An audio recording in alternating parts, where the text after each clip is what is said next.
All right, all right. Everybody see us? Live, it says. Did you see that we live? No. I'm talking about, can you see us on? It says on the top left corner that it's live. Yes, we're It's not live. red or anything, but Yeah, I see we're live. I got a notification from Facebook. We're live. All right, yeah, that's all I need Dennis. to know.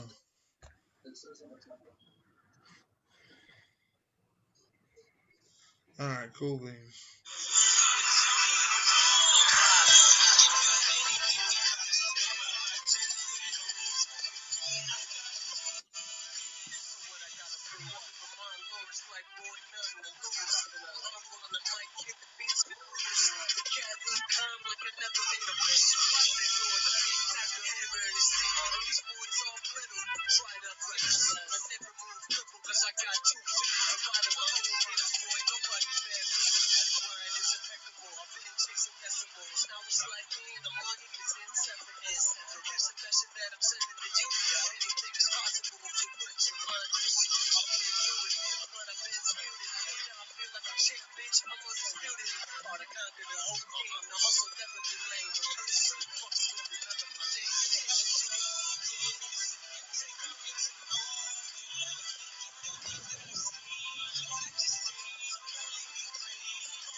Ladies and gentlemen, how's everybody doing out there today? Welcome.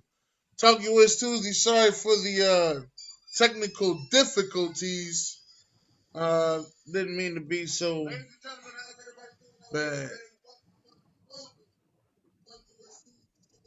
Hold on. I gotta cut that off. All right, yeah, here we go. Sorry about that. I am Dennis Holmes. This is Talk Your Wish Tuesday. I'm here with my co-host Ryan Thomas. Ryan, what's going on, Ryan? What's up, man? Nothing much. Just chilling, man. All right.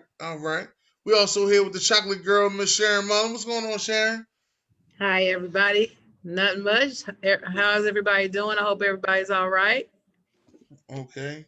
We also got the sports guru in the building, Mr. Damon Hargrave. What's going on, man? I am fine and ready to go. Let's do it. Hargrove. Hargrove. I was about to call him 94. WIP 94. You went backwards. You went backwards this time. You was on the road. I was. King Czar is in the building from the West Coast. What's up, baby? Hey, man, what's good? We doing it, man. We in WA. They ruthless. Okay. We got Pot on the Pylon in the building. What's going on, Pot on the Pylon? how's it going, guys? Hope everybody's having a good day. I'm feeling good. I'm ready to go. All right, let's go. And we also got D-Man in the building. Poor D-Man and them Saints. What's going on, everyone? My favorite cousin. All right. Well, listen, it's kind of been a long time. It's been about 2 months since we've done this. I want to know how many of my fans was actually paying attention, but I want to know y'all trash ass players and certified players.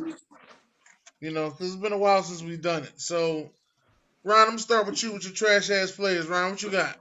I got Cincinnati Bengals. Okay.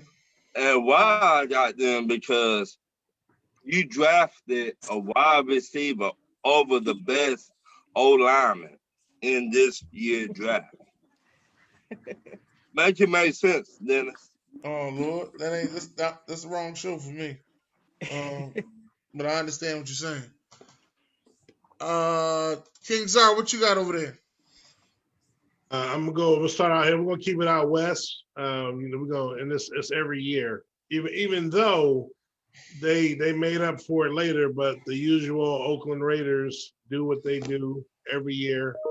Reach in the first round, either they go for speed, nothing else matters, or they go for somebody that's probably could have gotten the third round. And so they had the first reach with Leatherwood with the 17th pick. Even all my Raider partners, as biased as they are, was scratching their heads, and I'm in a little group and they were just like, I can't say nothing. But they did make up for it later. But, in the first round, that's where the pick counts. And they took a tackle that was, at the time, I believe, there was like 5 offensive linemen ranked ahead of them. And like I said, if they wanted that dude, that's fine. Trade down or whatever the case. I mean, Mayock talked about it later because he got asked about it. And he said the same thing. He said they couldn't find no one to trade down with. And he said, and that's the player we wanted. He said he didn't care what nobody said, but they took what they got. And that's what they got. So that's my trash ass players. All right. Sharon, Chocolate Girl. Yes. Yes. Is it my turn? Well, my first trash ass player, I've got 2. Okay. Give me both of them. My first one is LeBron James. Oh, shit. And the reason why it's not even about his playing ability because he hasn't been playing. And I really, really hope he gets better quick because we need him. Love me some LeBron James. But what I didn't like the statement that he made about the play-in because I felt like he was hypocritical. When they first introduced it, he was all for it. But now that he might have to actually be in it, now he's saying that whoever created it should be fired. And I think you got to be careful when you go out and say stuff and make a take on stuff and you change your mind. It's fine. You can change your mind. But you got to say that you changed your mind. And you need to have a reason for it. You can't just come out with it and allow people that hate you anyway. The LeBron haters out there. They jumped all over this. And and that's what they're supposed to do since they can't stand him for whatever reason. And so I think that was a misstep on his part. If he felt that way, he can say it, but he should have said, look, I know in the beginning I said before that I was all for it, but now that I'm looking at it, I don't think it's a good move. I don't think we should have it. And keep it moving. That's all he had to do. So I just think he just messed up in the way he said it. My second trash ass player, you said you wanted both of them. The second one is Kevin Love. Kevin Love in a game with Toronto in the third quarter. I'm sure y'all all saw it. They were down by 4. And the ref tossed him the ball for inbounds, and he swatted the ball. It went inbounds, but Toronto got their hands on it and then scored a 3. Next thing you know, Cleveland's down by 11. So after the game, he apologized to his team for his behavior for just not giving a darn and just swatting the ball. And come to find out, the reason why he was in such a bad mood at that moment is because during the game, he had been fouled several times and the refs wasn't calling the foul. So he was frustrated. I get it. But you're supposed to be the leader you're the vet on this team. You can't behave that way. You got to keep your head in the game at all times. You're supposed to be a professional basketball player. You can't be emotionally swatting at a ball because you're mad. And then it led to a turnover and 3 points.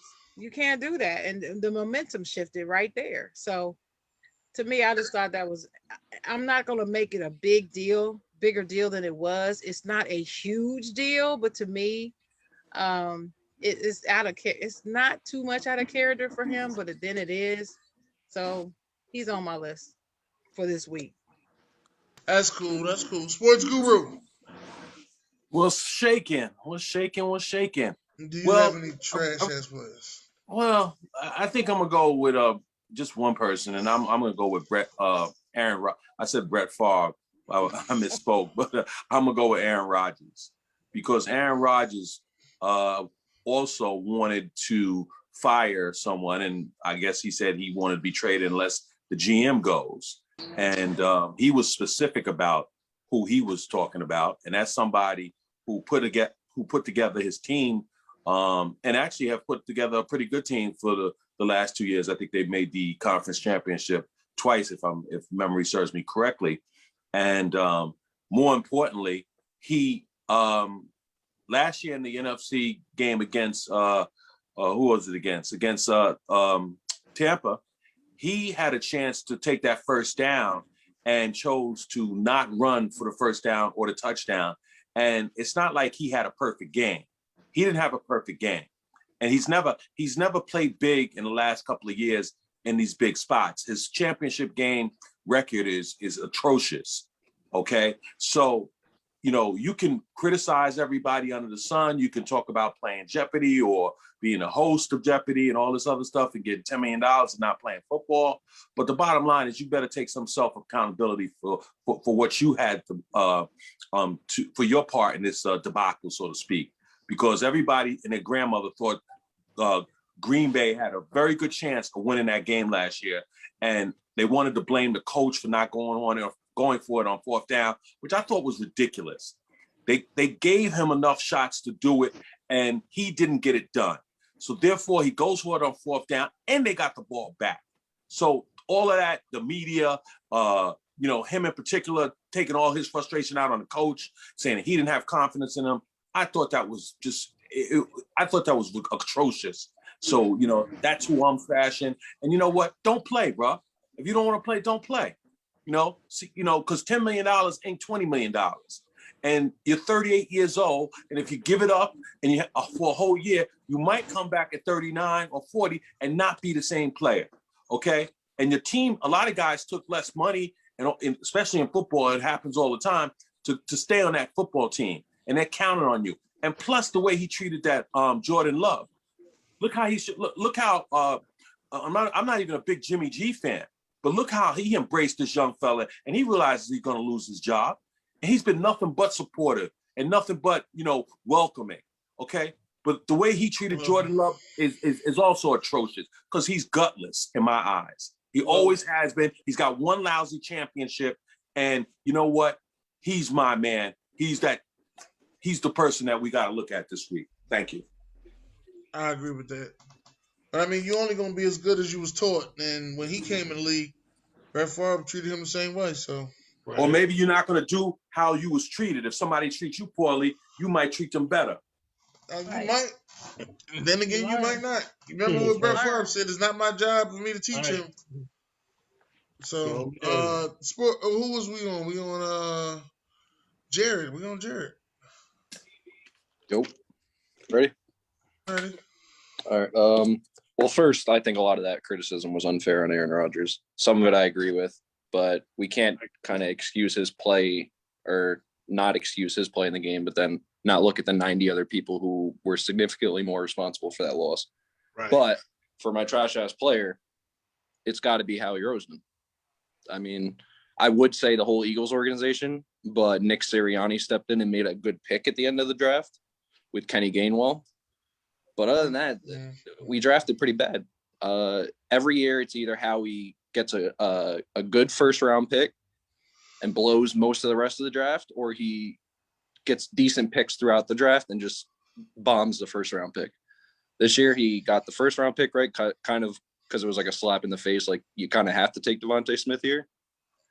Then you go and get the guard, Landon Dickerson, an injured guard who, great player. I think he's going to be a very good player, but we don't need an interior lineman.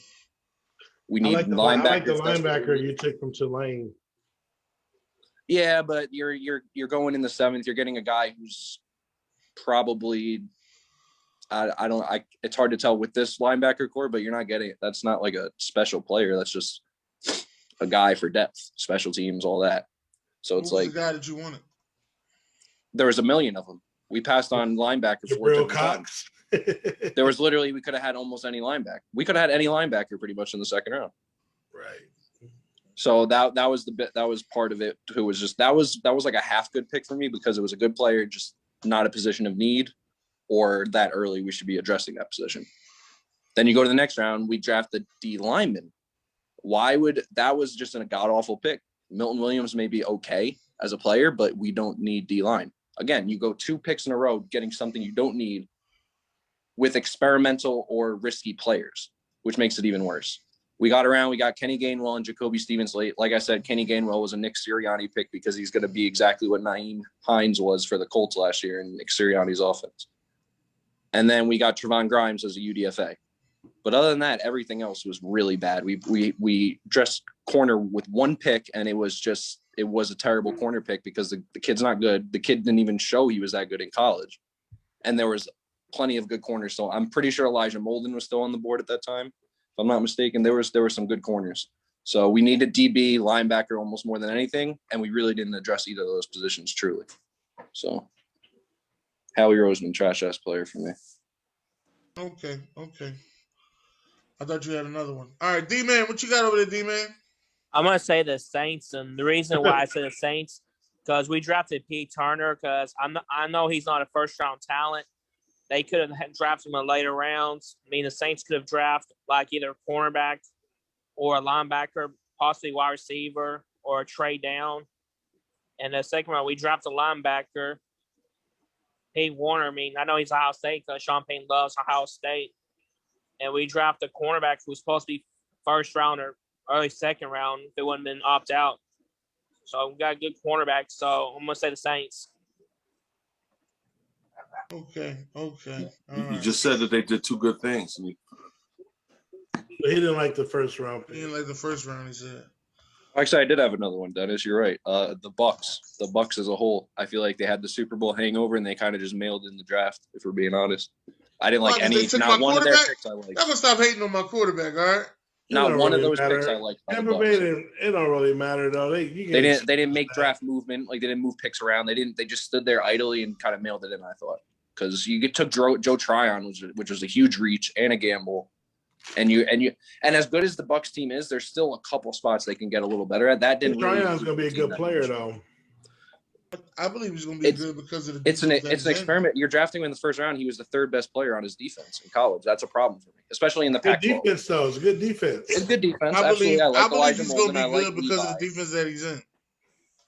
If he was a guy that had to go to a team and start a defense, no. Right. Yeah, he's going to take a couple years, but like there was so much talent, they could just keep loading on talent. And everything, the only player that I was like, oh, he might be a decent player is Jalen Darden, the receiver from North Texas. But they don't need him. He's not going to, he has almost no role now, except if he's doing kick return and punt return. Because you have Scotty Miller, you have Godwin, you have AB, you have Mike Evans. You just have so many weapons. He's not going to have Brady. You listen to Brady, Edelman going to go there. Oh, by the way, then if you get Edelman, Peyton Turner, because his last name is Peyton and Sean's last name. Well, his first name is Peyton and Sean's last name is Peyton. That's why we drafted Peyton Turner. Well, that's why one of the teams drafted Brady Breeze from Oregon because it's Brady and Breeze. Hey, Dennis, can I read some of these comments? Yes, you can. All right. Joshua Bailey said, "Ayo." Blaze said, "What's up?" And then he said, "Shut up, Ron. Y'all took a tight end." Marcus Betts said, "Shout out to the chocolate lady, Sharon Mullen." That's me. Marcus Betts also said, "King's ROG." I agree. Marcus Betts says, "LeBron flip-flops every day, whatever is convenient at the time." And Joshua Bailey said, "LeBron is just soft." Marcus Betts says, "Soft as McDonald's ice cream."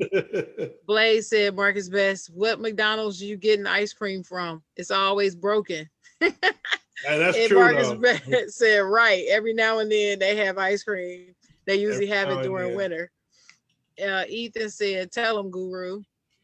Don't go to McDonald's tonight for ice cream. And Blaze said, "Made the conference championship, but not because how they drafted. Drafting guys to win now could have helped." Marcus said, "I ain't mad at Aaron Rodgers. GM making dumbass moves. Should have drafted a wide receiver 2 seasons ago. They drafted DB this year.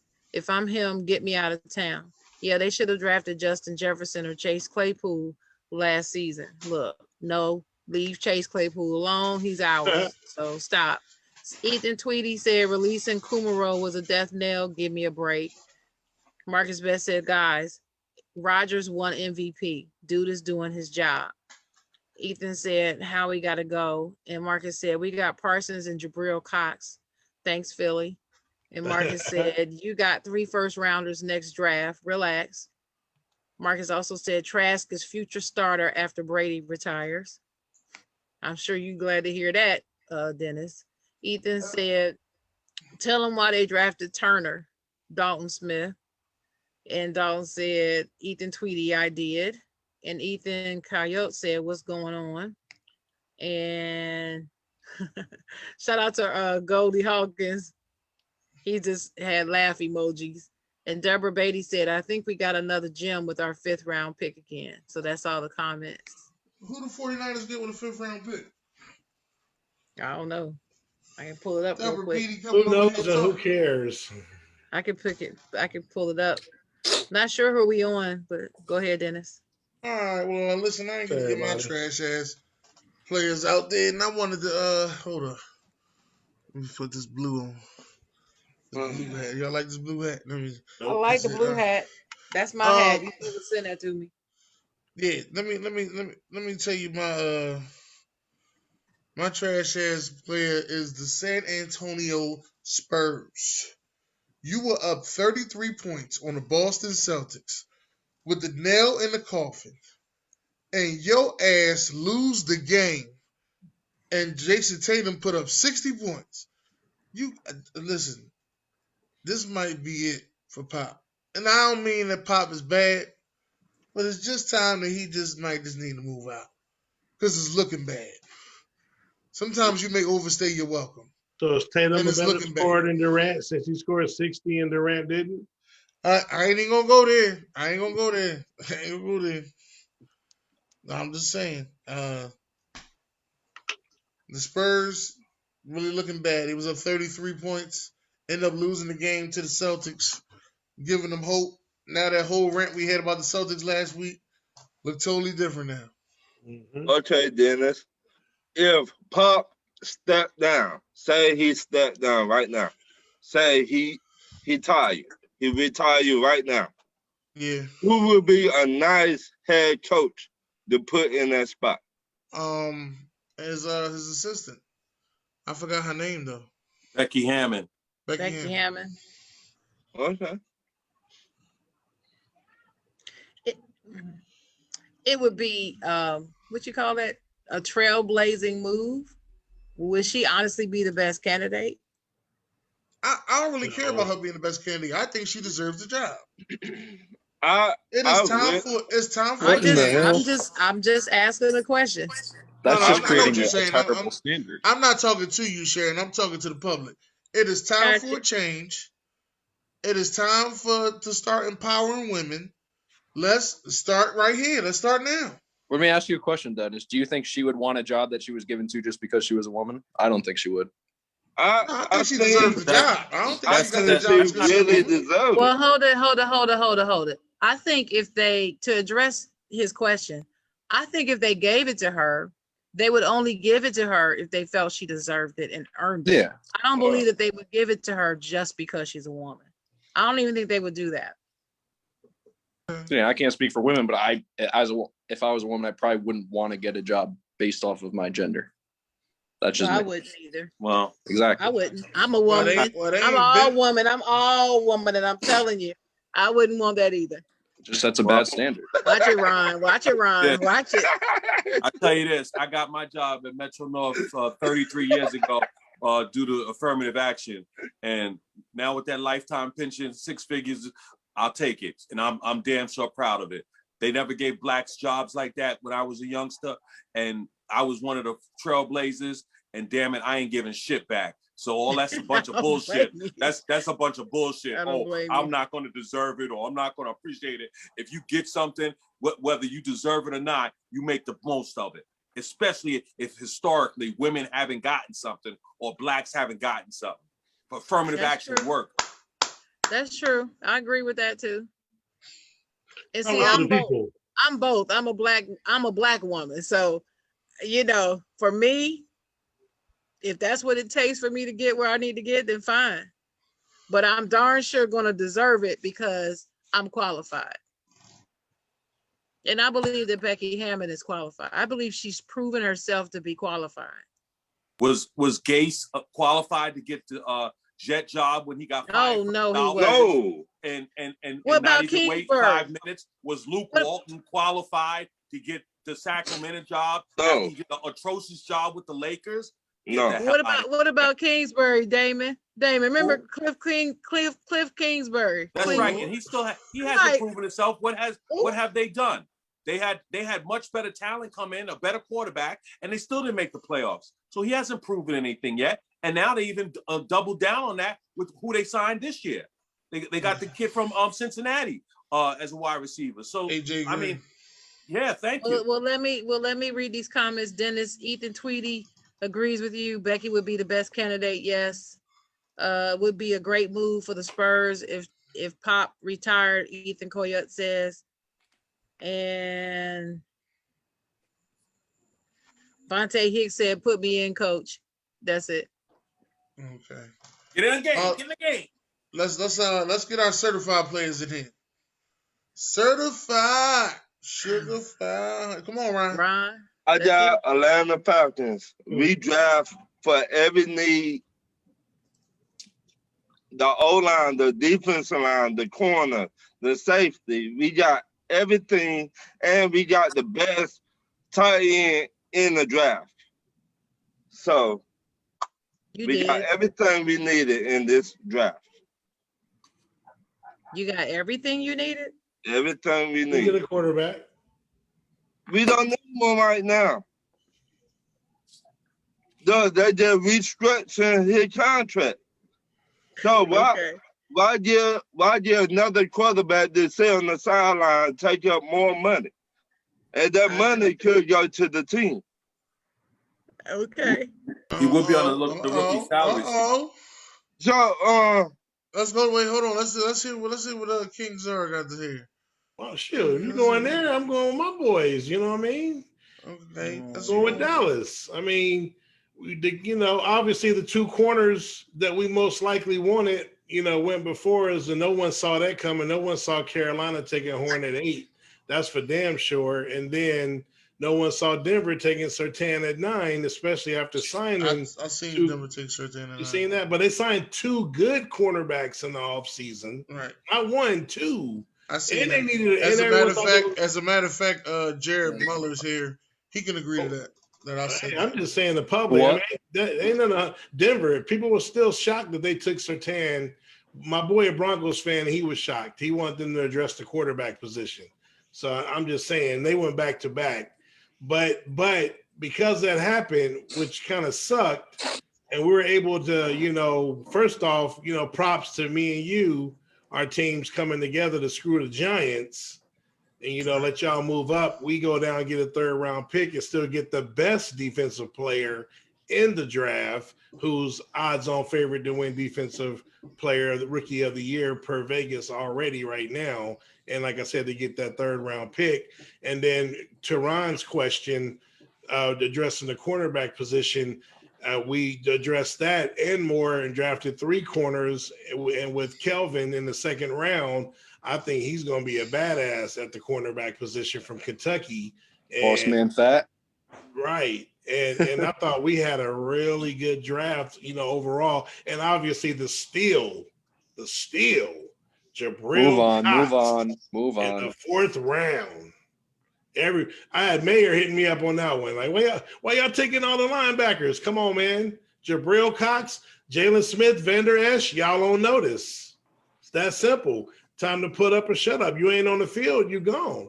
Vander Esch, after his rookie season, he can't stay on the field. He up out of here. If he don't play this year, it's a wrap. Parsons and Cox, that's the future. Happy retirement, Sean Lee. Right, exactly.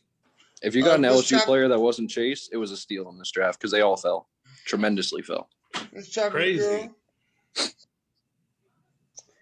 Well, I have 4 of them.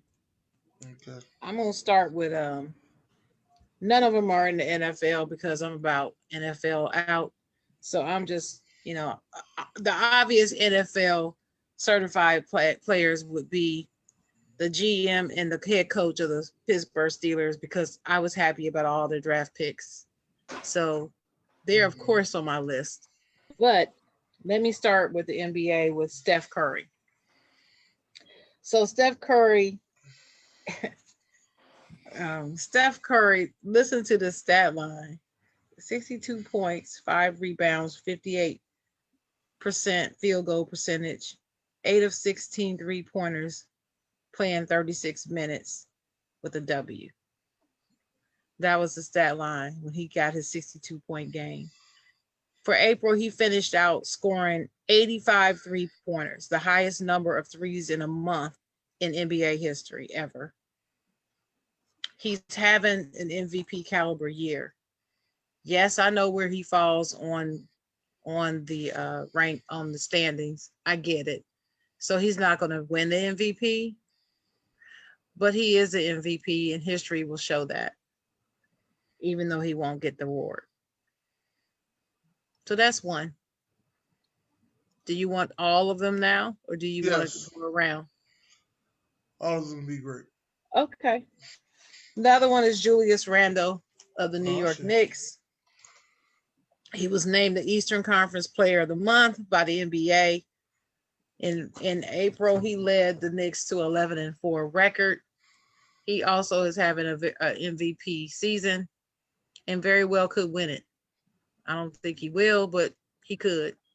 He's going to receive some votes. And he's really grown into his role. Very, very happy to see it. I've been a fan of his since his Laker days. So also the Washington Wizards. I love what they're doing right now. They're fighting to get into the playoffs, to make it into the playoffs.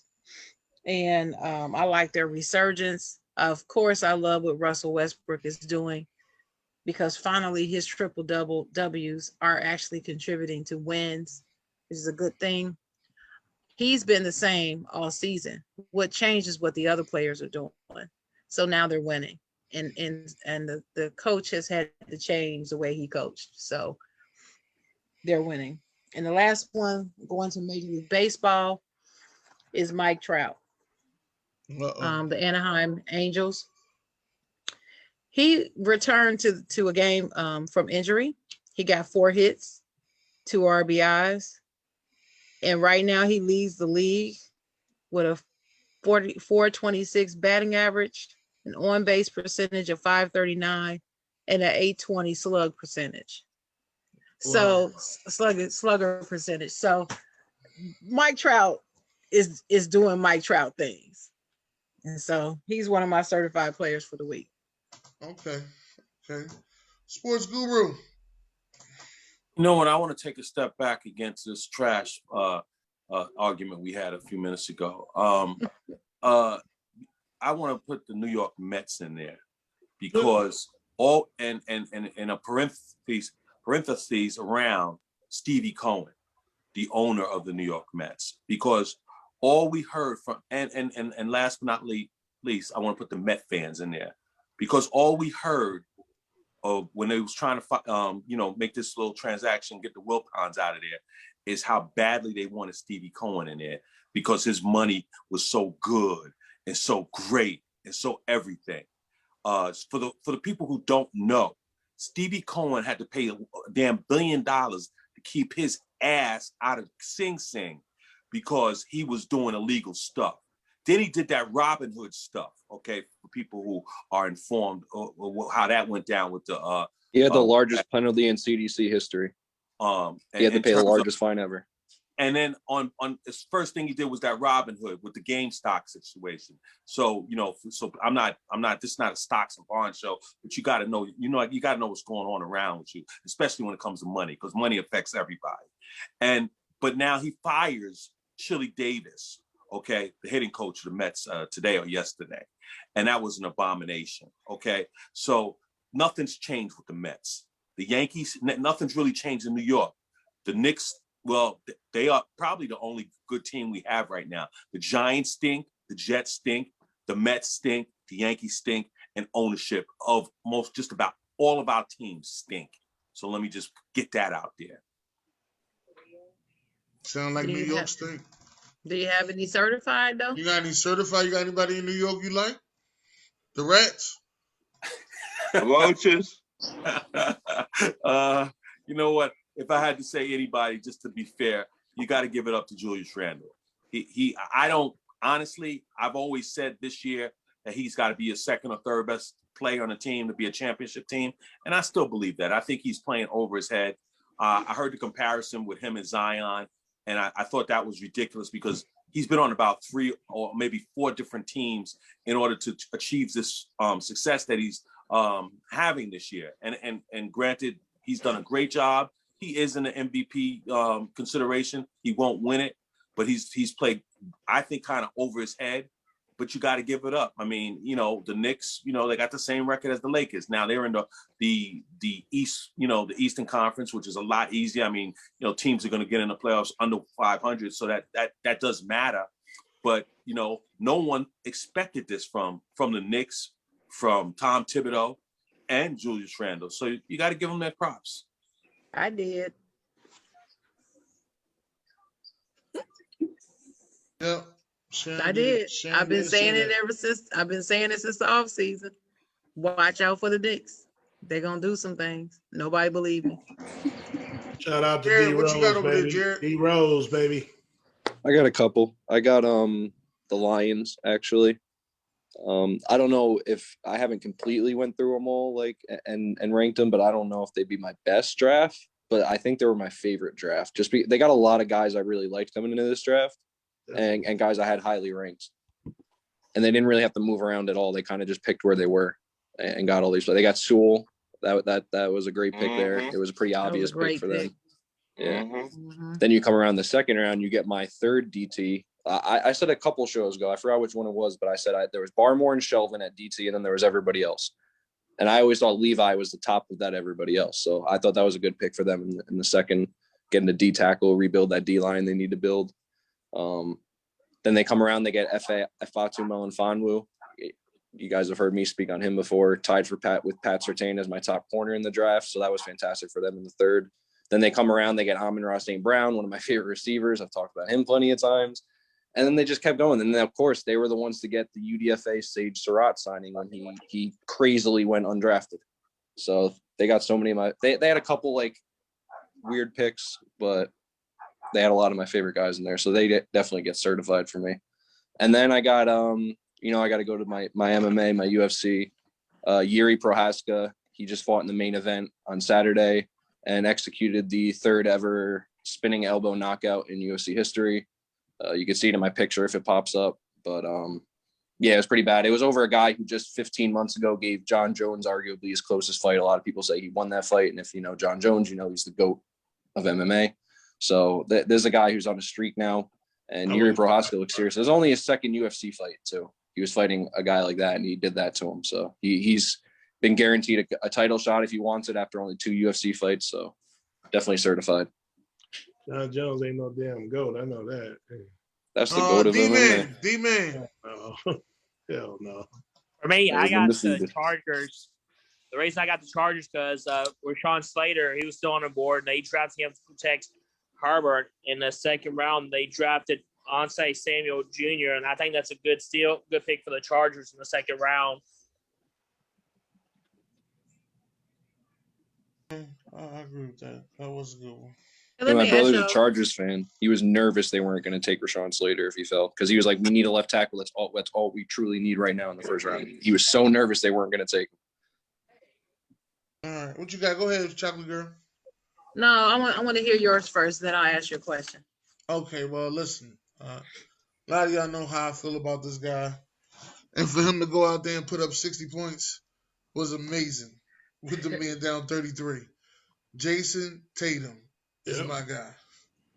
Jason Tatum is my certified player, along with Russell Westbrook and the Phoenix Suns for clinching that number 1 spot. Good picks. All right. Good Right, pick. With all those. Well, I have a question, or I have a statement. I feel that Penei Sewell and Kwity Paye are going to be the best players out of this draft. Ooh. That's where I'm leaning. That's what I think. I think they're going to be the best players out of everybody in this draft by the end of their careers. That's what I think. My other brother would like to hear that. He's a Colts That's fan. where I'm at. Sharon, What? stop burning that sage that smell like weed. I'm just saying. I like a lot where Kwity Paye went because the Colts are going to use him perfectly, exactly to his strengths. So I like where Kwity. I wasn't huge on Kwity Paye, but I think he's going to develop perfectly into an ideal spot. Kwity Paye because Michigan guys take too long to develop. I wouldn't say all that. I think he's going to break the mold. Who's a Michigan? He's guy also that one of the take a only little- recent ones that's actually been used in the correct. He's going to be used in the correct Wait, way hold on. right out of the Just bat. give me a Michigan guy that didn't take too long. Every to develop. single recent Michigan guy has Tom been used Brady. way incorrectly. Besides Jordan took a Lewis, while to develop. Stop. No, Tom Charles Brady. Jabril Woodson. Peppers. Jabril Peppers. Wait. You said Tom Wait, Brady took a while to develop? I'll run him down right now. Wait. I'm saying it doesn't matter who has not taken a long time in the past or who has. What I'm saying is Kwity Paye, I believe, is going to break that mold. He is, I believe he is going to be a transcendent player. That's what I believe. Him and Penei Sewell. I don't feel that way about any other players in the draft. It's just what I feel. Just watching, reading, listening, and watching some more. That's where I'm at. Hey, You know, I Dennis, agree Charles Woodson. Charles Woodson is right. But Tom Brady. Oh, you're going back way too far. Well, he talking about, hey, well, does it Tom? What you saying? He's saying nobody. Well, no. But Well, the whole thing is just Tom like Brady she was did saying. not walk into the league ready. No, but he Right. did. He did. Thank He you. did have to. But He did have to develop. Thank you. Like It wasn't. Sharon He was did saying not. before, He did not walk in. As y'all crazy. Yes, he man. did. Yes, he No, did. not. No, Yes, he didn't. I did. disagree. You can disagree all you want, but the film will tell you otherwise. As soon as You they put him have in the game, selective Super Bowl. memory when it comes to Tom Brady. Right. And just Like a because lot he of people walked do. in, and even if he walks in and they win a game, you got to look at why they won. It was not all on Tom Brady. I didn't say it was all on Tom Brady. I said he didn't take a long time to develop. I didn't say you did say it, but what I'm okay. saying to you is his first 3 years, he had to develop. He won a Super Bowl his second year. What you mean? The Tom Brady. So that doesn't mean he didn't have to develop. Czar. Thanks, Czar. I'm gonna come to you. But using Let just her the finish, Super Czar. Bowl. Czar, let her finish, The Czar. man came into the playoffs and won the Super Bowl. Czar, let her finish, Czar. He did not come into the game as Hall of Famer Tom Brady. He had to grow into that. You can roll your eyes, you can cut me off and yell what all you want. The fact is, he did not step into the NFL fully developed. That's what I said. And you said, yes, he did. No, he did not. He had to develop. And it doesn't matter. He performed well, but he still wasn't Tom Brady back then. Roethlisberger won a Super Bowl early in his career too. That didn't mean he didn't have to develop after that. He won. Can we rewind it? Develop. Brady performed well. He just hold on. It's kind of all over the place. Dennis said Michigan players take a long time to develop. I said which Tom right Brady, away is just a stupid hold argument. on. I said Tom Brady. A position a player plays at a certain college means nothing to them as an NFL player. It's the dumbest narrative in football. I'm sorry. Tom Brady and Charles Woodson did not take a long time to develop. That's not Charles Woodson. Listen, you I'm gonna answer your said that question. he developed as soon as he came into the league. I did not say that. I answered the question. You said as soon as he got in, he started winning. That's what you said. As soon as they put him in the game, I said he got they put him in the game. Right. You could be winning and performing. Yeah, but you could be winning and performing. It doesn't mean you're not developing. It doesn't mean you're still developing. Right, but did it take him a long time to develop? No. But Dennis was originally talking more about the recent defensive players. I was pretty much talking what I about said. Michigan players, period. Thank you. I was talking about Michigan players, period. And I am speaking on Tom Brady. I'm giving you a more legitimate argument.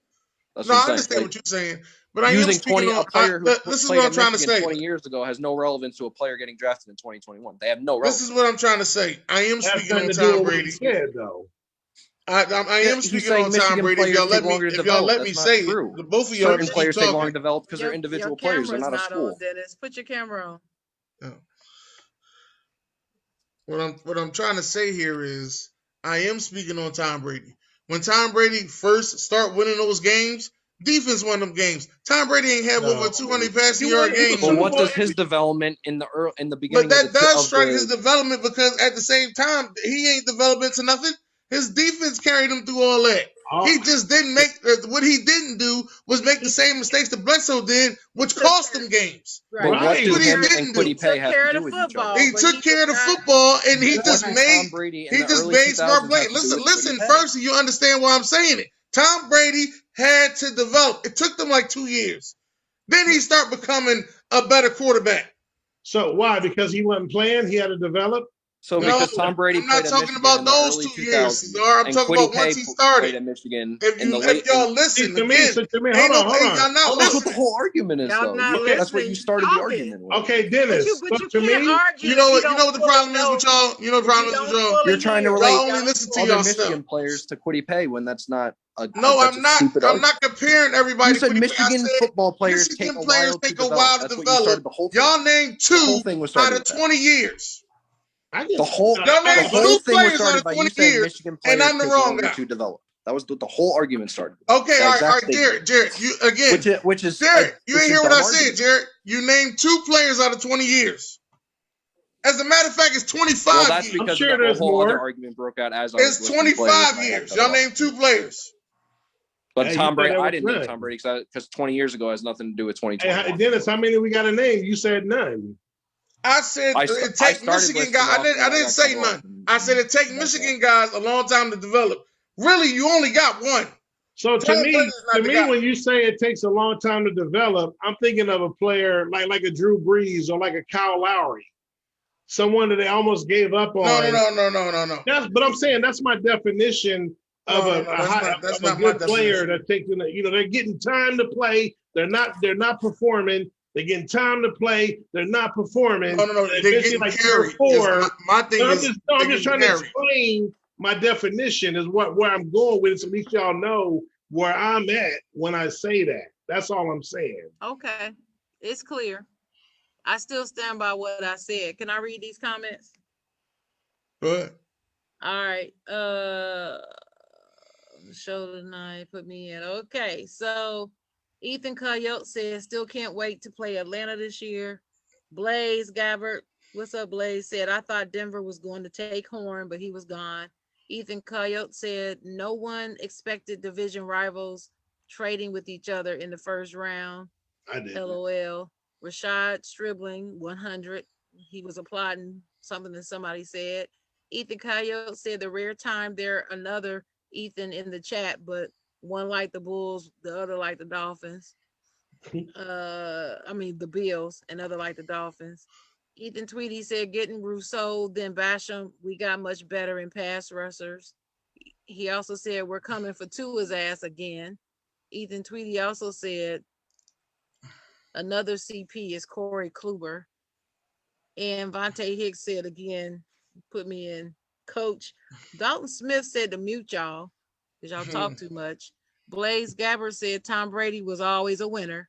They wanted the shiny toy in Drew Henson. They should have stuck with Brady at Michigan. Yeah.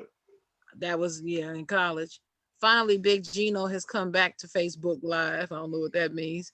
There was a reason he was like 7th string at Michigan, is what Ethan Tweedy said. Again, like I said. And don't mention Drew Henson. We got him at Dallas, man. I thought, man, there's so much hype on that whack ass player, man. Well, that's all the comments. It was garbage. And like I said, wait a minute, let's start with the headline news. Sports Guru was speaking on it earlier. As it seems, Aaron Rodgers wants out of Green Bay. After hearing the news that San Fran almost offered the house for him, and Green Bay said no. So Denver did too. I want to know, what's your thoughts, Kings? I'm gonna let you go first on that. What's your thoughts? No, I was just saying shit. Then my boy, a huge Denver fan. Remember when we had the little draft show when it sounded like at one moment that the trade was about to be pulled off, but obviously it didn't happen. But they offered a lot. I just think Green Bay considered it, and then I think whatever some snap, and like everybody's saying, they calling his bluff, and And my point is, he is 38. I mean, if he was like there, I don't know what I would do in Green Bay's position. I mean, you drafted a quarterback. I like to do a lot of people trashing on Love. He ain't even played yet. I think he's going to be a future pro quarterback in this league. But if I'm them, and I like Aaron Rodgers too. It's weird. I'm kind of in the middle because I like Aaron Rodgers myself. But if I'm Green Bay, if I can get the house, the man's 38. You drafted a quarterback. I'm doing it. I'm trading the man. I'm not going to trade him in the division. I'm trading him to Denver. If Denver's offering the house, I'm actually doing it. He's 38 years old. I got my future quarterback. If I can get 3 first-round picks, defensive players that are ready now, like, I'm doing it. So, but as far as like the whole episode, it ain't nothing we ain't seen before, and it ain't gonna be the last time we gonna see something like that. There's just too many divas in the league. There's too many. I mean, Russell Wilson was more classy about it. We almost got that, but I think he pulled up. He even gave teams he wanted to go to, but then he kind of hit the brakes and was like, you know what I mean, for whatever reason. So there's players. Aaron Rodgers ain't the first, ain't the last. So it is what it is. But if I'm Green Bay and I'm getting the house, I'm taking it. Okay. Ryan Thomas, what you got? I want to say this because Green Bay showed their hand last year in the draft.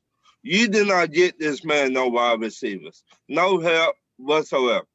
So me being Aaron Rodgers, I look at, well, you don't want me then. You don't want me to succeed. If you're not trying to get me no weapons to help me out here, why I need to come back to y'all? For what? I will retire. To be honest, stay out like the Brett Favre did. That's what I will do because they showed their hand last year. You don't want to give me no tight end. You don't want to give me no wide receivers. So why keep on playing with y'all? For what? Okay. All right. Jared, what you got on it?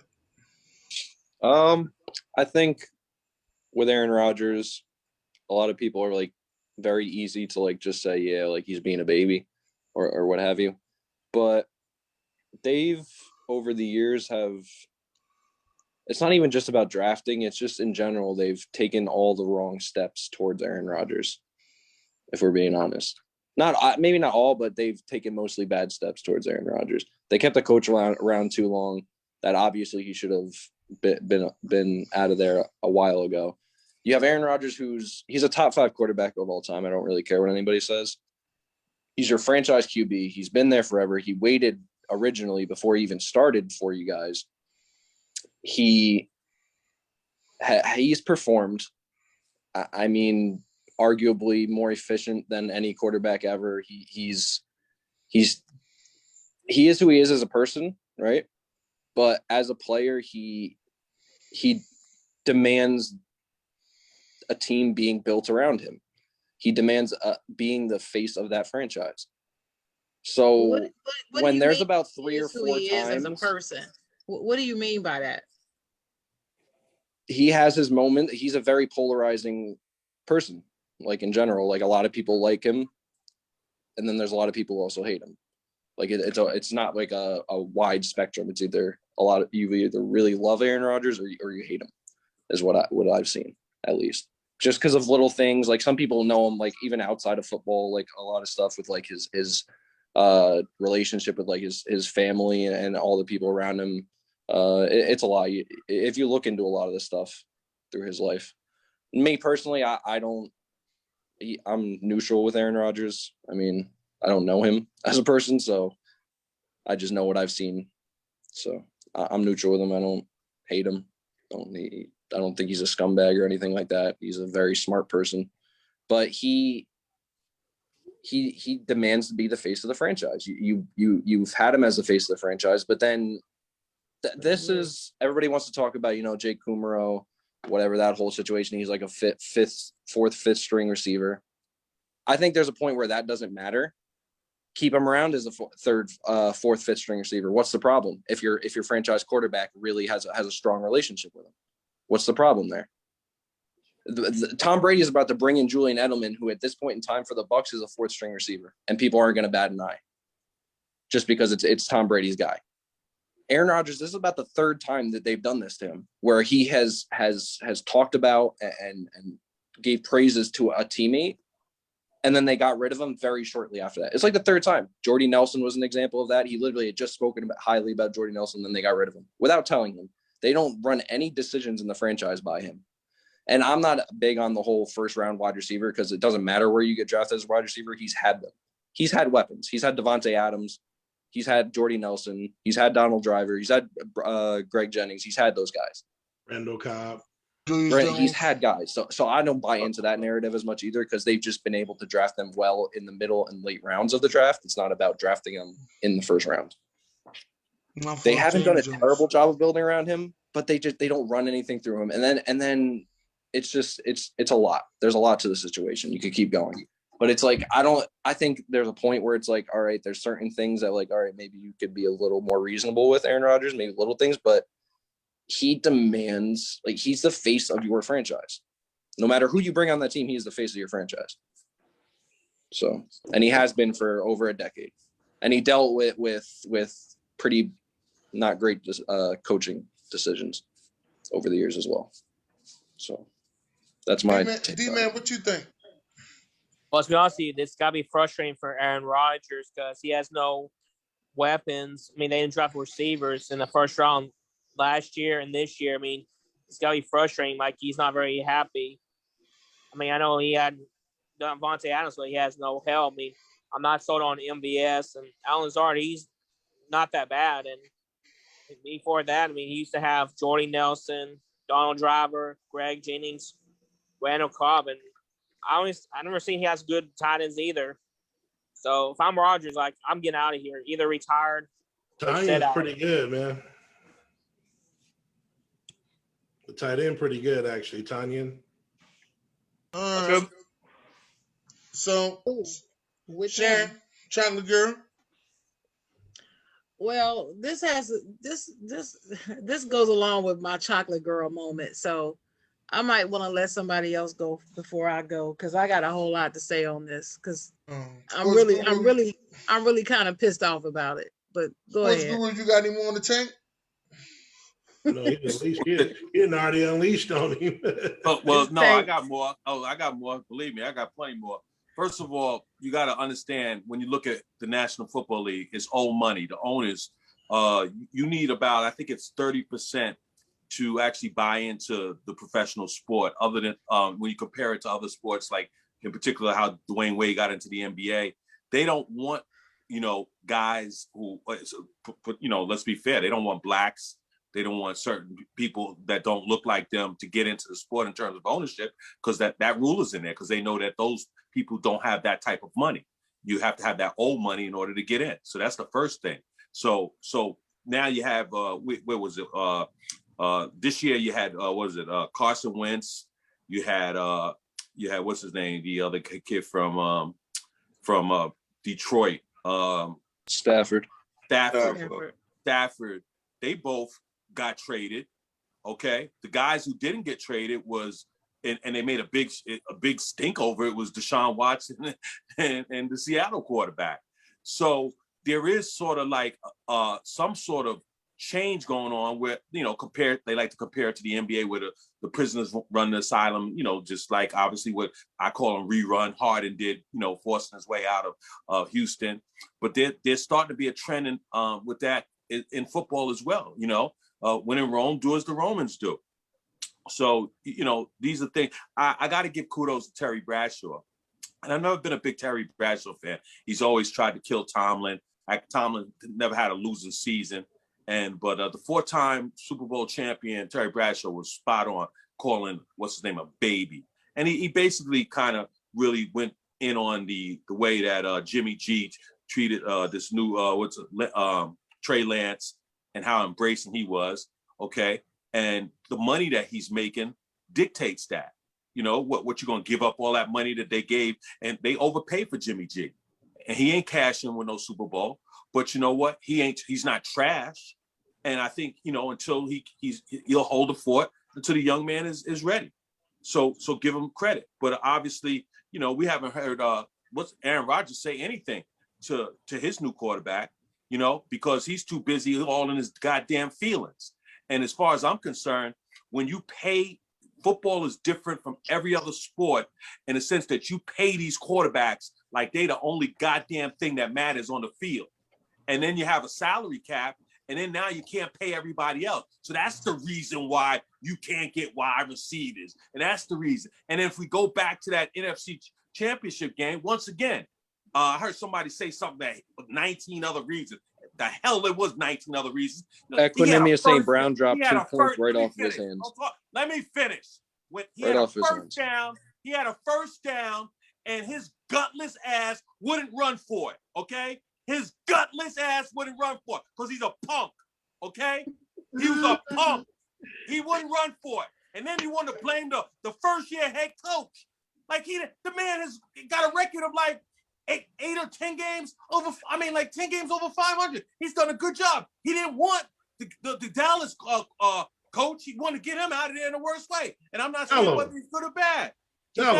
He's not good or bad. But the bottom line is you wanted him out of there. Now you got this young cat in here who you can kind of bully a little bit, and he doesn't go on 4th down because you didn't do it on 3rd down, and all the media kissing your ass. Okay? Don't give me that bullshit about, I saw the wide receiver drop the touchdown. But when you're the quarterback and they paying you all the money, you got to get it done, brother. Thank you. Woosah. I do have one question, though. Woosah. Was Aaron Rodgers covering Mike Evans all game? Oh, please. They got, what's the name? Threw 3 interceptions. Kevin King was the one who was looking up at Mike Evans as he caught a touchdown. The game was won on that 4th down play where they had to take the field goal. Plus, they got the ball back. And if you go back and watch the play, right? On the coach, they got the ball back and still didn't. Listen, if you go back and watch the play, watch it in a slow, so you can look at everything. Devin White was going to plant that man 65 feet into the earth if he ran with the ball. He didn't want to take it. Devin White runs a 4.40 didn't want to take a hit. Okay, well, I don't care what Devin White was going to do. I agree with. He still would have got the first down. Yeah, because if people can get on Cam Newton for not diving for the ball, then you can get on Aaron Rodgers for not doing what he should have done.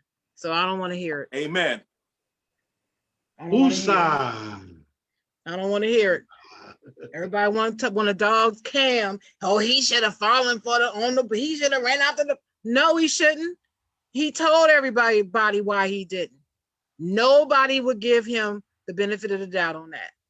Nobody would understand. So I'm not giving Aaron Rodgers no pass on that. That's fair, but like I said, if anybody wants to do it, go watch that play back in slow motion. Go look at Devin White on the play. You ain't the only one that got it. Number 45, the linebacker. I've watched it 2 or 3 times in slow motion and actually watched sports and watch the different angles as well. Don't watch just the TV highlighting. I saw them break it down and explain what was going on. He had the angle. He was coming downhill. He's 60 times more athletic and significantly bigger and strong. I don't know. I'm just saying. He was 2nd in the league in tackles. I don't know. I'm just saying. Hey, man, if you watch the play again, go different angles. But you didn't give that same benefit of the doubt to Cam Newton, though. Because Cam Newton had the ball in front of him and he backed out of the way. I would too. Did you see what was coming to his legs? Cam Newton, did you see who was diving towards his legs? Well, you don't dive. A business decision, huh, Ryan? Did you see who was coming towards his legs? You don't dive. That's all I'm asking. You're not taught to dive you see that? Leg first towards a fumble. I didn't ask you what the rule is. What do you mean? I didn't ask you that. I asked you, did you see what was coming towards his knee? How the Cam Newton was never taught to dive leg first at a fumble, so he wouldn't be diving with his legs in danger to get the football. I did not need you to explain that, sir. So that's the reason I'm answering the question. No, but you're not explaining what he was taught as a football player. What I'm saying to you there's no scenario where his legs are in that play that Cam Newton had in that Super Bowl that everybody wants to ridicule him for. Did you see what was coming towards his knees? Did you see it? I answered the question, so that's no, you didn't, because the answer to the question is yes or no. You don't dive on a fumble with your legs. His legs would have been behind him or to the side of him. Oh my God. You don't So why would he be understand in what fear of I'm his legs when saying. his legs wouldn't be in the equation? I didn't say that you dive with your legs. But So he why are we saw worried about his kneecaps? What do you like? saw who was coming towards his knees. That's why he backed away. Doesn't matter who's coming towards his knees. His knees aren't going to Actually, be there. You dive with your legs, but they're just not in front His of you. knees were okay. You don't dive with your legs in front of you for a I- fumble. That's not a scenario in football ever.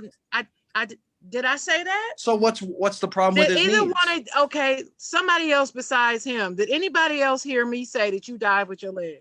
No, you said do you see Okay. what's coming towards I'm your not legs? even talking about that, but you want to stick You're to talking that. about That's somebody fine. going But at his hold legs on. that aren't in the We equation. ain't got all day on this joint, No, Jared. that's okay. Let's okay. let her finish her That's chocolate girl okay. moment.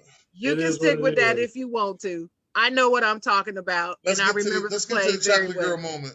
So I remember what I saw very well. Apparently you don't, but that's fine. Yeah, I mean, But I guess I just know the game of football and know what you're taught to learn I'm in gonna talk football. about this Aaron Rodgers thing. You being real I'll go rude. find one person on being planet real Earth. Hold on, Jared. Let Who her was finish the taught- chocolate girl You moment. being real rude right now. That's all I'm gonna say. Yeah. I know, because you weren't. No, I wasn't. Smart ass. I wasn't being rude. You literally just inferred that I don't watch the game of football for no inferred reason. that I don't. No, you just said it. You proceeded to break down the rules to me because I was explaining why I didn't you asked me a understand the question rules. and I answered. You asked didn't me a answer question the and I question, answered. dog. You still haven't answered the question. Oh, Can we go on And to you're the not gonna next? make Can me we get mad. to the You're mentioning danger Jared, to a You're can woman. we not gonna just get make to me mad, the end of the Jared. question? You can get mad all That's you fine. want. That's fine. I'm not gonna Absolutely. be mad It's not because my I show. know what I'm Go talking ahead. about, and I know exactly what I saw in the play. And nobody in here can co-sign what you said. I never said that you dive with your legs. That don't even make sense. So anyway, getting back to the subject at hand, on this topic of Aaron Rodgers, I agree 100% with what Terry Bradshaw said in theory. I don't agree necessarily in everything that he said, but I agree with why he said it. And this is how I'm going to explain it. First of all, you got to look at who Terry Bradshaw is. Terry Bradshaw is a 4-time Super Bowl champion that played mainly in the 70s. He is probably one of the most disrespected Super Bowl champions there are because everybody wants to give all his Super Bowl rings to the Steel Curtain, and they don't want to give him his credit. They don't want to give him credit for what he did in those Super Bowls to win those Super Bowl games. So that's who you're dealing with. And when he talks, you have to consider that's where he's coming from. And what he said, I watched the entire interview. What's going around on Facebook is a graphic that only picks out two comments that he made in the whole freaking interview. And that was maybe he can go play Jeopardy. And number two, him getting upset about them signing the quarterback makes him look weak. And everybody is taking that as if that's all he said in the interview. That's not all he said in the interview. And if you're listening, this man said that Aaron Rodgers was weak because he shouldn't be worried about who they drafted. And he even talked about when a quarterback was drafted after he was the starting quarterback, he didn't worry about them because he's Terry Bradshaw. He knew he was the best thing in there. So even if you did draft somebody, he wasn't worried about who they drafted. I didn't care. I knew I was the best there is, and I'm gonna get the job done no matter who they draft. And in his eyes, that's how you should play the game, and that's how you should look at it. So I decided to look at some other numbers. So what I do agree with Aaron Rodgers on is that the Packers seem to be going out of their way to antagonize and embarrass him. And what I mean by that, according to Stephen A. Smith and others who have reported that when he went to the front office to give his opinion and give his input on who they should draft and who he wanted to play with and so forth, they told him, no, we don't need it. We got it. We don't need your opinion. We want your opinion. We asked for it. And dismissed him. And so he feels disrespected. Well, this is a business. And Aaron Rodgers is great, but you don't have apparently he is being made to feel like he doesn't have the cachet as Tom Brady does or other quarterbacks He doesn't like it. Why? His arrogance and his ego can't handle it. That's why. He thinks he should be respected on the same level of Tom Brady or anybody else. And they're telling him, no, you shouldn't. That's quite simple. That's it.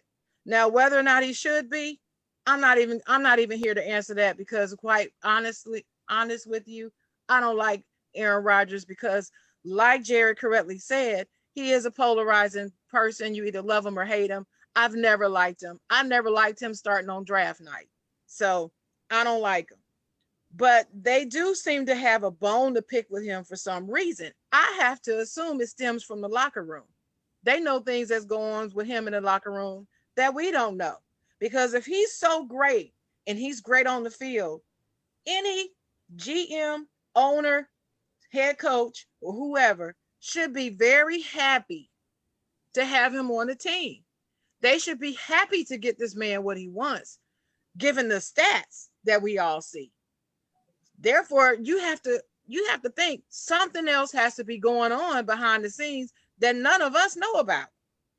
Otherwise, they wouldn't be behaving this way. So but here's the thing. He keeps whining about who they've gotten him over the years and saying they haven't gotten him anybody. And he's out here trying to do the best he can, but his team is supposedly trash. Well, he played well enough last year to be the MVP. He didn't win that MVP playing by himself. They finished first in touchdowns, ninth in defensive touchdowns allowed, first in interceptions made, eighth in rushing yards, 13th in defense against the run, 15th in rushing TDs, 14th in defense against rushing TDs, first in average yards per drive, and first in points scored per drive. They were 13-3 on the season. They won the division, and they didn't lose until the conference championship game. We all know what happened in there. So his team couldn't have been all that bad because he didn't win those games by himself. He had to have somebody to throw to. They were 50% on third down conversions, and they scored 80% of the time in the red zone. Did he do that by himself? Did he score that 80% of the time in the red zone? Did he run the ball in? I don't think so. So it's not like his team was that bad that he should be having a tantrum, in my opinion. I think this is more about he's just mad because they dismissed him and told him they don't want to know what he thinks. I think that's what this is all about. And he's trying to put it on not getting the players that he needs and all that. No, I don't think it's that. This man has a Super Bowl, 3 MVPs. He's a 9-time Pro Bowler. He's 3 times All-Pro. There's only 4 times since he's been the starter of that team. 4 times that he threw for less than 400 yards in that season. 400. So 4,000 average 400 yards in the season. Who is he throwing to? He got to be throwing to somebody. Somebody worked that salt. He been in there all this time, and only 4 times he's thrown less than 400 yards per game. I don't understand. So I don't agree. I agree with Terry Bradshaw that he is acting a little bit weak. But the only reason why I feel that Terry Bradshaw made the statement that he did is he didn't know about Aaron Rodgers being dismissed by the coaching staff last year. Terry Bradshaw, if you listen to the interview, the only thing he talked about is that Aaron Rodgers looks weak because he shouldn't be worried about love. That's all he said. That's it. But yet all the Terry Bradshaw haters now are coming down on him, talking about, well, he was always stupid anyway. He was always dumb. He don't know what he's talking about. And they're coming down on him to try to say it's a get off my lawn moment. No, it's not. All he's saying is you don't have to worry about the next man when you handle your business as a quarterback and do what you got to do. You know that nobody's going to take your place until you're ready for them to take your place if you do what you got to do. And you're supposed to be Aaron effing Rodgers and you worried about a rookie? Nah, I agree. I'm rolling with Damon Hargrove and Terry Bradshaw on this. I actually agree with you, Sharon. I think it's something else going on too, because in my opinion, and again, I'm a fan of him, but I think he's too arrogant to really trip off players he need to drive. I think he thinks he's that good that he can get it done with who it is. I don't think it's nothing to do with that. I think it's like you saying he either got dismissed or something we don't know. But I don't think he's in there crying because he don't have talent. Because the man is, I know his demeanor, and I know he think he can get it done with anybody, and he's that arrogant and that bold, in my opinion. So I do think it's something with him and management, or being dismissed or whatever the case. I don't think he. Not saying he don't care at all, but I don't think it's I don't have nobody. I don't buy that. Being that. I personally believe that he will be traded. I think he'll be right back there. I'll just go by team history. I personally believe that he'll be traded, and I'm gonna tell you why. After Brett Favre lost that NFC Championship game, I think it was to the Giants, if I'm not mistaken. Was it the Giants? I think it was the Giants. And, they were trying to push Aaron Rodgers to play and push Brett Favre out the door. NFL Network had a special on it every day for about 2 months until Brett Favre ended up getting on a jet and going to the Jets. Let me say all that. I see Aaron Rodgers here leaving. I see him being out of there. Somebody will pick him up. Like I said, he is the MVP. If the organization don't agree with it, don't agree with him, obviously it's time for him to go. This is what it is. That's the way I see it. If they ain't trying to get you little key players that you say you wanted, obviously they not messing with you. I think it too much bad blood there, and they betray him or retire. I just see one of. And they might as well take that trade from Denver. Yeah, agreed. Because Denver offering up enough for it. They might as well take that trade from Denver. I will say if there is a trade, which I don't know will be either. Well, there's a trade. There's a trade. It will be Denver. I just don't believe they're gonna trade him. They're gonna trade him. If you got somebody, a quarterback like Aaron Rodgers, and he pissed off, he mad, why would you want that in your locker room now? You can see what he's gonna do. To me, I feel as though he's gonna fake injury. Be out for the rest of the season. Be out for the rest of the year. He gonna pull a what's that movie? Longest Yard. Longest Yard when he faked the injury. Yeah.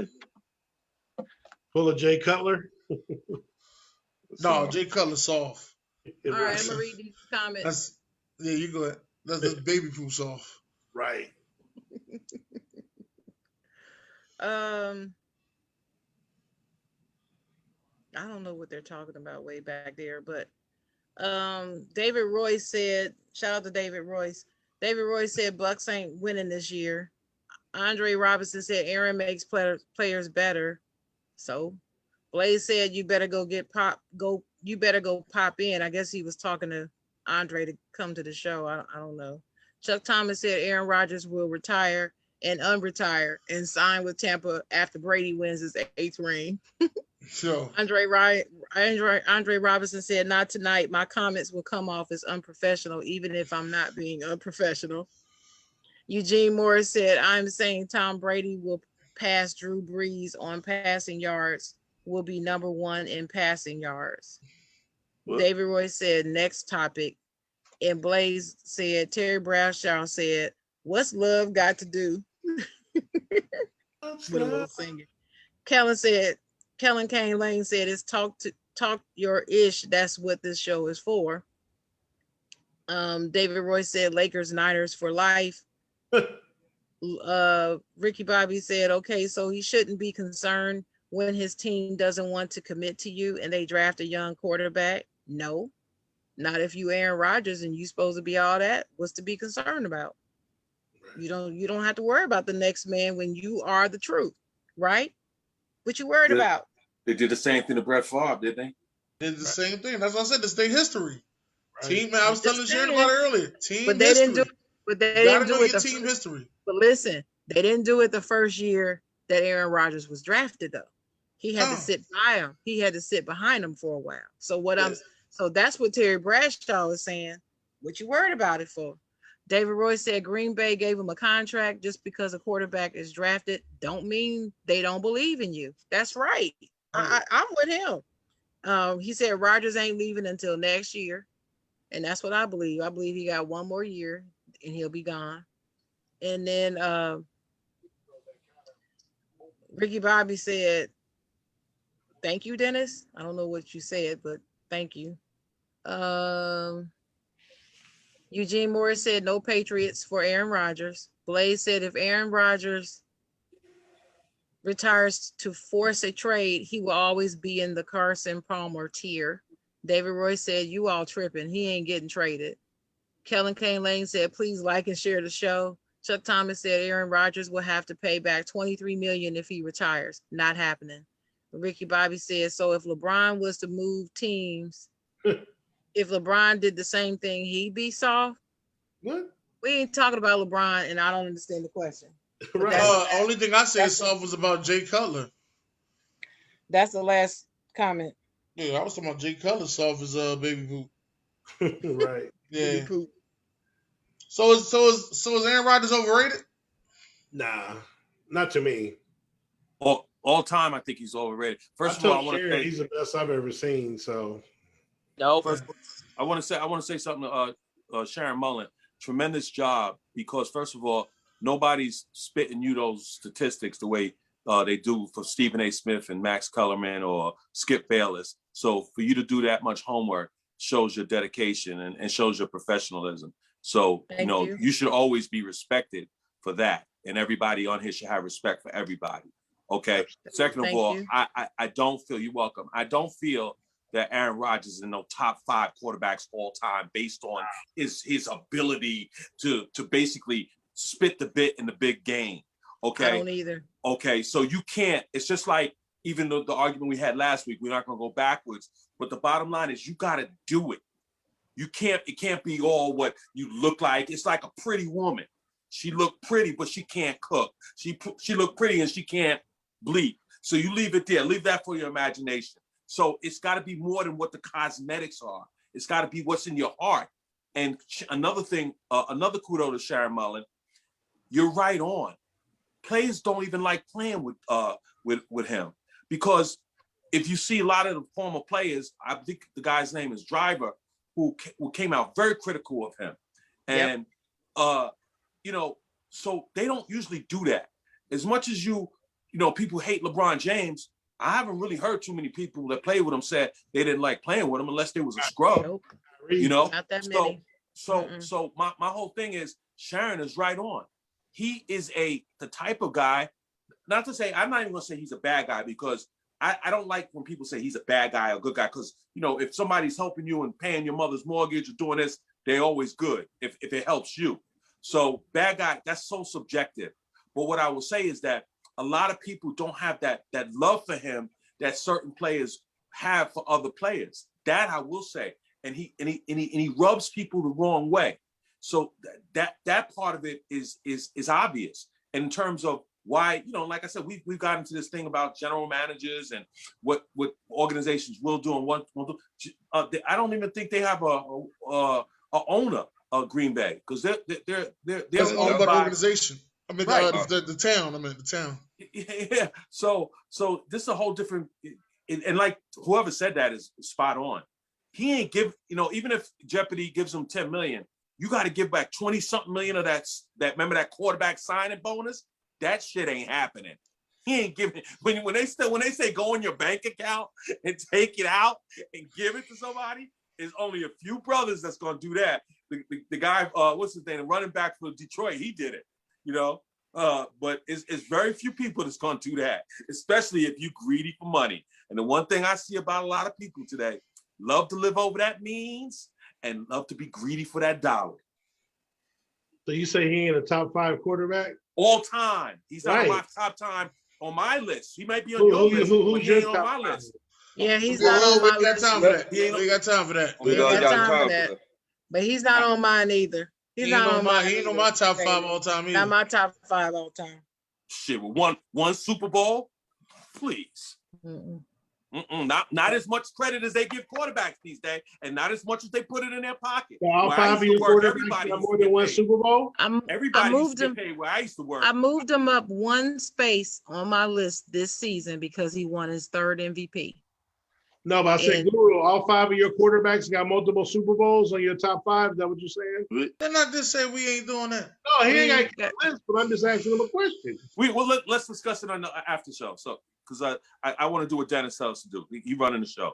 It's his Ron, baby. what you got? You think he overrated or not? I think he very overrated Okay, I've heard that before too.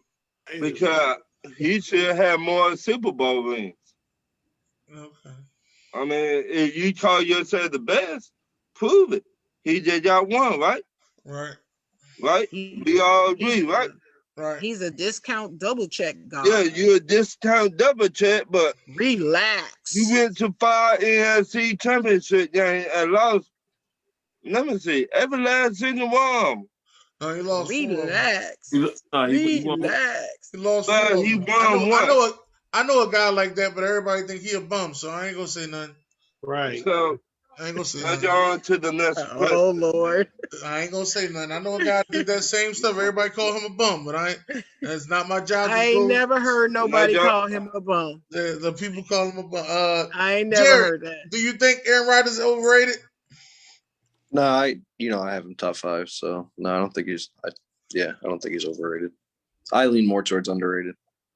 Thank you. You know, I'm not a team accomplishment guy at all for individual players. So with quarterbacks, you have to. What about Dan Marino? All the credit he gets. I have him. I have him up there too. Wait a minute. Don't do that. But that's why he can't be. Don't do that. Don't do that. Don't do that. Tell the truth. Don't do that. Tell the truth. Hold up, man. We talking to D-Man. D-Man. What's up? You think Aaron Rodgers is overrated? No.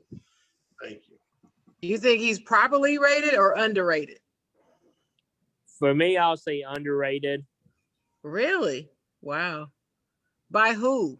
Because from all accounts that I hear, a lot of the professional analysts have him in their top 5 all time. I just don't.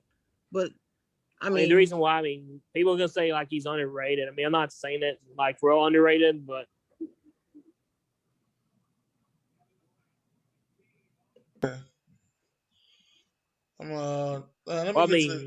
he's never overrated. That's my point.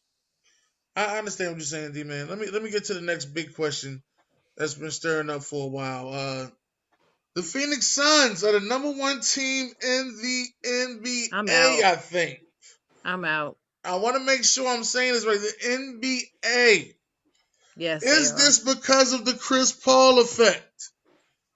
Talk to me. Absolutely. What you got, Ryan? What is the Chris Paul effect? See, I need to know what that. I need somebody Paul, to define that for me. Okay, I'm gonna tell you. He take a team to hold on, Ryan, hold on. No, hold on before you say it. Make sure you say it specifically right, because she will pick you apart because of your words. I'm letting you know that right now. That's why she asked you that. Now she she's heard the Chris Paul effect before. That's why I didn't answer that when she said it. She's waiting for you to say it so she can pick your words apart. This is the chocolate girl moment. You gotta watch her. This is her moment right here when she asked the question and she already know the answer to. I know what you mean. I'm gonna say this. He take teams to the playoffs, but he get injured. That the effect of Chris Paul. That Chris Paul. He take teams to the playoffs and get injured. Yes or no? That's what he do. For the most part, that's true. That's true. Okay. That's his career. So he definitely elevates every team he goes to. He elevate every team to the playoffs. Then when the playoffs get here, he get injured. Yes or no? When it matters. When it matters the most. Houston. Oh man, that would hurt. That still hurt. What else team? New Orleans, Oklahoma, Pelicans, the Pelicans. What happened? All these places. Clippers. Took into the playoffs and got injured in the playoffs. I still want to know what the Chris Paul effect is. See, I told you. I want to know what it is. Somebody got to tell me. I can't say I need somebody to tell me what is the Chris Paul effect for the Phoenix Suns. I'm not talking about New Orleans. I'm not talking about you talking about for Phoenix. The Clippers. I'm not talking about Houston, OKC. I want to know what is the Chris Paul effect. I just need to know what it is. For Phoenix. He is a good teacher. All I know is Phoenix didn't have a point guard since Steve Nash, pretty much, and they've tried multiple people at the position. Even moved Booker there a time or two early in his career, and obviously he's not a point guard. And obviously, he's even seeing what they did since Booker's been there. Let's just go with Booker and Aiden since they've been there. They even came close to a playoffs. Now he goes there. Like Charles Barkley says, there's a famous line. He's the best leader in the NBA, whatever the case. He goes there and just puts the team together. He has Aiden playing in the right spots, gets him the ball in the right spots. I just think he's just, whatever you want to call it, the effect, the illusion, whatever. I just think that dude, when he goes to a team, he gets the most out of his players. He gets them the ball in the position where they need to be, and the leadership, the mentality of winning. Now, again, you got a point. Playoffs, he's had some untimely injuries. I don't think he's a joker. I think whatever you want to call it, but this Phoenix Sun has reaped benefit by getting that dude this year. Okay, all right, sports. So let me see what Sports Guru got to say, because he ain't said too much of anything. Sports Guru, come on, talk to me. Talk to me. Well, first of all, Phoenix almost made the playoffs last year. They missed it by one game. They went undefeated in the bubble, and if it wasn't for that bullshit win by the Nets, they would have made it last year. But anyway, so that being said, Chris Paul has had a tremendous effect on this team. Now, I can't discount the effect that Devin Booker has had, nor Monty Williams. You got to give all of those brothers some credit too. But it's been a triple play more or less that all three of them have made. And even I think the one thing that you have to wait and see is what they do in the playoffs. Is it the same old song with Chris Paul in terms of they get to a point but can't get over that hump, or does he finally get this team over the hump? Considering the health of the Lakers, they got a shot. Would I bet on them? No. I definitely wouldn't bet on him. But, and the one thing, let me finish. I don't want to take up too much more time. I know I'm a little long-winded. But the one thing I say about Chris Paul, and it goes to the Aaron Rodgers thing, Chris Paul rubs people the wrong way. Always has, always will. And that's been one of his, he's very abrasive. It's a fine art to be able to criticize people and how you talk to them. And do they follow you or do they despise you? Chris Paul, for the most part, I think, he gets that despise. He's a little, general, so to speak. Even if you look at his commercials with his little son, he could tell he's out of that fatherhood, that he don't take no shit. And children will always, and I know from having a daughter that played, got a scholarship and all that they will always kind of have that love-hate relationship with you. And unfortunately, when it comes to parents, sometimes it's more hate than love, because I felt it, so I know. But go ahead. All right, Sharon. We might get 2 chocolate girl moments tonight. Well,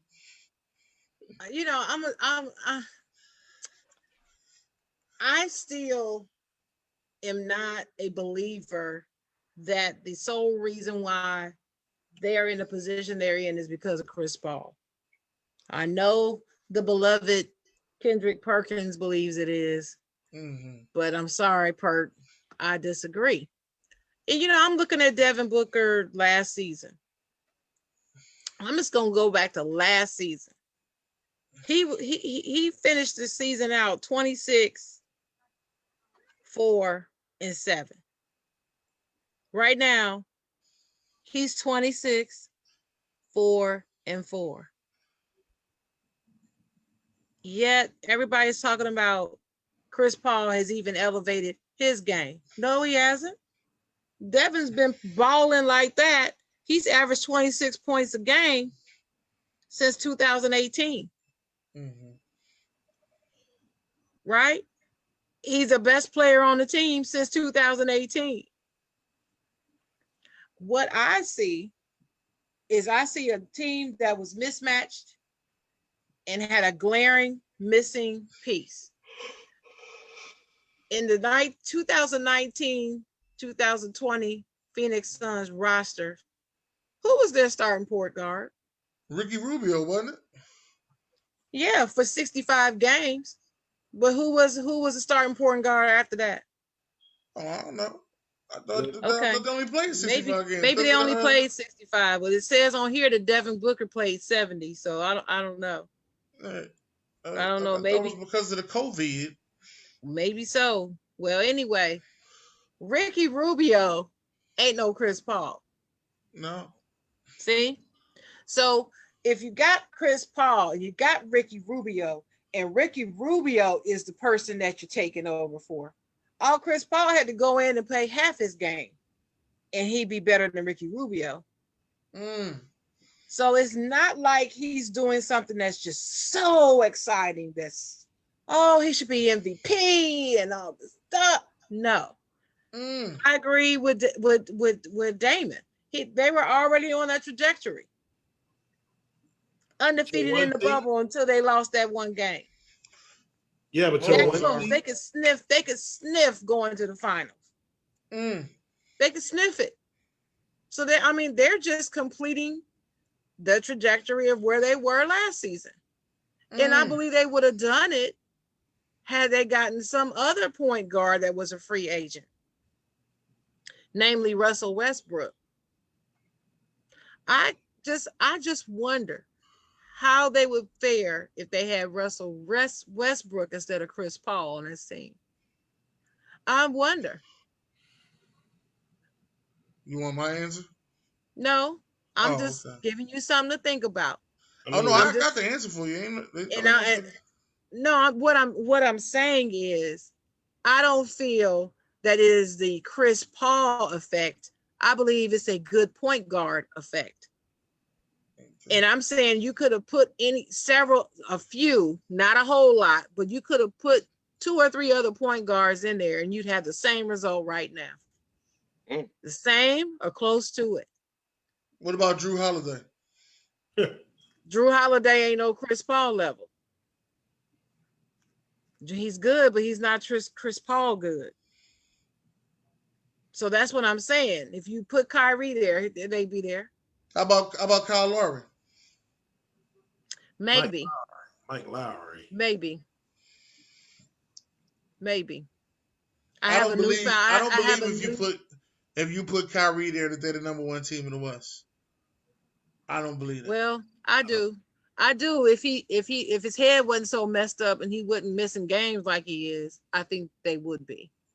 But that's my hot take. Did you hear what Chocolate said? And I'm just saying that to make my point, though. I don't believe that it is the Chris Paul effect necessarily. Now, the one difference that I will say, Chris Paul is great with younger players, but that's largely because he can bully younger players. Because Chris Paul is known to be a bully. He's been known to be a bully since high school. Carried it all the way through college and brought it into the NBA. I've said this before on this show that he's a bully. And that's why he's also a very polarizing player. And you either love him or hate him. I don't like him, never have. But I'm not giving you this opinion because I don't like him. There's several players I don't like, but I give them their respect as is due. He's a great player. I don't believe he's the best point guard in the league. I think he was a great fit for that team at this time. But I don't believe that he's the only reason. Done.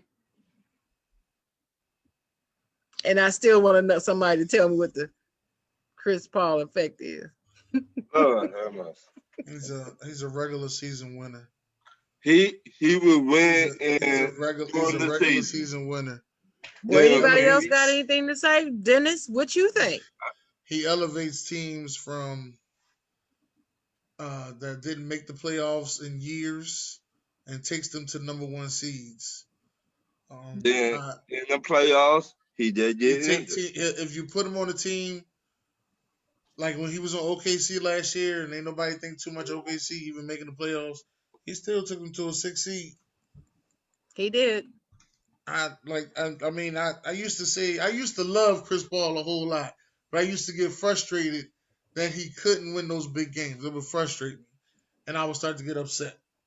But I can't deny, the power that he has on the floor and how he becomes a team player and involves the whole team. But when it comes to the playoffs, that's a different Chris Paul.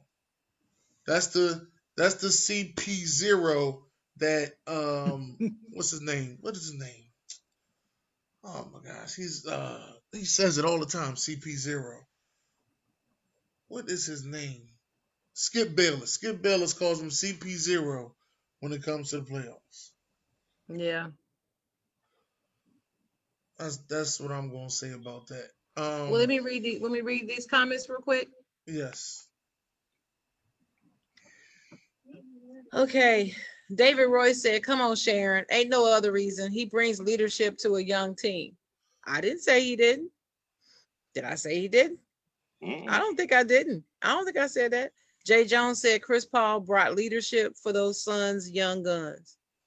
Okay. Didn't I say the word leadership? Yes. I thought I said that. But okay. David Evans Sr. said Phoenix will win it all, period. Chris Paul is a premier point guard. Yeah, okay. You high as AF. Blade said they better hope Love pans out. Well, he was back on that. Ethan Tweedy said, yeah, that's Booker's team. Kellen Kane Lane said Devin Booker made it a hot line. CP3 made it a hot song. Hovey. All right. Quoting Hove. All right. Eugene Morris said, I have to go to Guru Master and All-Star panel. My is Big Gino. I want to say, if you smell what Big Gino is cooking. Smell what Big Gino is cooking? Okay. Jay Jones said Kellen Kane Lane, facts exactly. And that was it. All right. Well, I stand by what I said. I'm not saying that he's not leading the young people, but I don't think that he is the difference maker on that team like that. You got to look at what they did last season. You can't look at what they did the last 3 seasons progressively and discount it and dismiss it as if they were doing nothing until he got there. It's not true. Ryan, you gonna hit us off with some hot topics? We ain't got that time for many of them though. Yeah. Yeah, it's 10:03. Yeah, we're gonna have to roll over the next week. If you could trade your head coach, will you do it, and for who? I'm trading my head coach right now for Matt Rule. Why? Because I like Matt Rule. That's my guy. But Matt Rule had not proven nothing yet. He hasn't proven anything. I didn't ask y'all about why I like him. I told you I'm trading my head coach right now for Matt Rule. I don't need y'all approval on what he didn't do yet. I've seen the man and what he did do from when he was in college. Remember that now. College, okay. College. All right. Well, my answer is I'm not trading my coach. I wouldn't trade my head coach, Mike Tomlin, for nothing or nobody. Not even Belichick. Oh, nope. Anybody else got what you got, Guru? Yeah. Oh, Guru ain't got a coach. I forgot. Czar. But if you was the pick a coach, Guru, who Czar, would you trade Mike McCarthy? No, I want to give him a fair shake before. I mean, now if Garrett was still there, obviously, hell yes. But we just got a brand new coach who, unfortunately, we had, the season that he had to endure based off, which we've talked about a number of times. Andrew, I know y'all don't like him, but I'm just at least want to give him. No matter who it is, I usually give a coach, player, whatever, 2-3 years at least to implement a system, a coordinator, coach, whatever. So I want to give him this year and see what he do. But coach, but at one time I did want Sean Payton when he was rumored because he's a Dallas guy. He came from us. when they had that what was that the Hitman stuff going on in New Orleans when they thought they thought he was gonna leave and come back to Dallas after that or whatever, but it didn't happen. I said they're making a movie on that. Yeah, I was a Sean Payton fan, but that ship kind of sailed. So okay, Dalton, For me, I'm gonna say yes. you would trade your head coach for who? I don't care as long as I just want to get him out of here. That's all I care about. I really don't care anymore. Bye, Sean Payton. What about Jared? Jared, you still there? I'm here. Yeah, I'm here. Who you trading the coach for? He hasn't got to coach for us yet, Nick Sirianni, but I'd have to give him up for my favorite coach, obviously, Joe Brady. I knew it. That's why I was making that rule. He's a QB wide receiver guy too, which is the two big things right now for us. So, where does Joe Brady coach at? He's the offensive coordinator. For the Panthers. For the Panthers, okay. And he was LSU's pass game coordinator and wide receiver coach and QB coach for when Burrow was there and we won the national championship. Yeah, and he's 31 years old too. So I'd have a long, long time left for him on our team. Do you think Stephen Curry can take the Warriors to the finals and win it? No, not even close. Hell no. Can I say it? You want me? Yes. You want to hear what I got to say? Yes, I made this question just for you. I love me some Steph Curry, and I think what he's doing this season is phenomenal. He's fighting as hard as he can, but ain't no way in hell he going to the finals with that team. Pod? Well, no, that's Guru. Guru, my bad, Mr. Hell Guru. no. Hell no. All I'm gonna say is you changed the question. No, I had it on here. You did. Nope. You said nope. You told me that the question was gonna be, do you think Steph Curry could take Golden State Warriors to the finals? You didn't say it and win it. You said take them there. Okay. No, even if you say take them to the finals, you just said take them to the finals and win it. Okay. I didn't hear the winning part. I'm just gonna say that, but he did. My bad. He said that. My bad there. None of the above. Hell no. I'm still saying hell no. Okay. My next question. Oh, Sharon, I said hell yeah. I said hell yeah. But, he could do it. Yes. Okay. Now keep going. I'll bet you a piece of chocolate, Sharon. Oh Lord, now you trying to get some of that chocolate? Too sweet. Go ahead, Ron. What NBA team you think will get swept in the first round of the playoffs? Them Suns. Suns ain't getting swept. And I hope they play Steph Curry at 8. I hope he can make it to the play-in. Sweep his ass.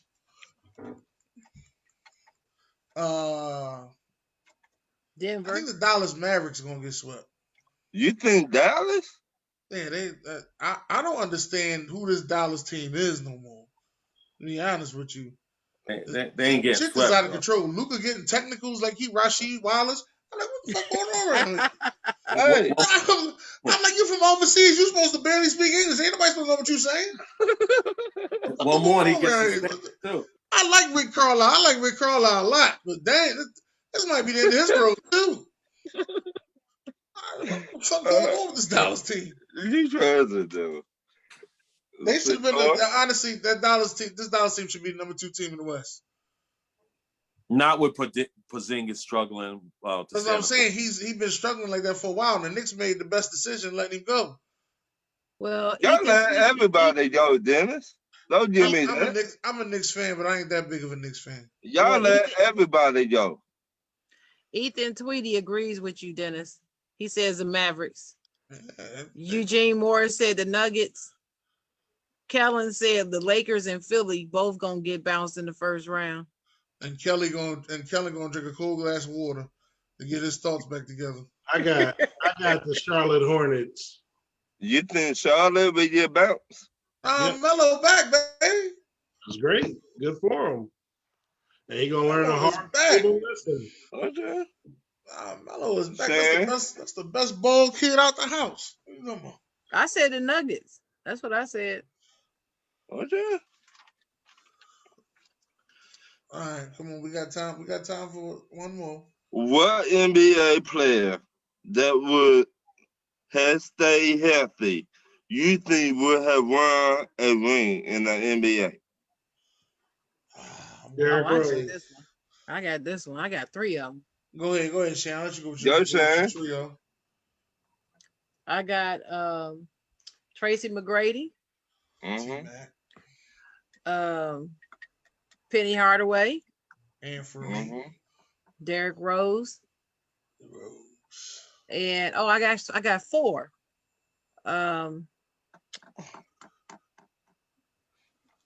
What is his name? I can see him. I was just talking about him earlier. He played for Duke. Grant Hill. Grant Hill. That's it. Well, Who was on next? you took my Derrick Rose, so I'm gonna go with Brandon Roy. That's a bitch.